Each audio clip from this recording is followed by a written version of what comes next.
ፈተና ያለው የሰፈር ሰው ላይ ሳይሆን ብርሃን የበራለት ላይ የእግዚአብሔር ጣት ያረፈበት ሰው ላይ ፈተና አለ፣ ተግዳሮት አለ። አቧራ እንኳን ካቀሙ የሚፈልገው ቅባትን ነው። እየመጣ የሚለጠፈው አቧራው ቅባት ላይ ነው።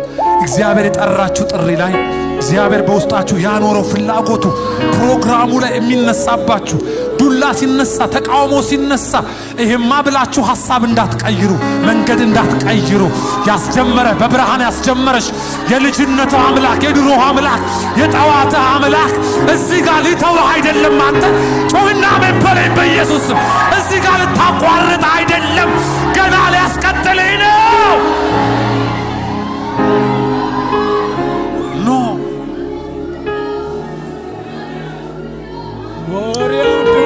እጃችሁን አንሱና ከጠላቶቼ እድናለሁ እግዚአብሔር እስካየልኝ ሄዳለሁ ተናገሩ እስቲ።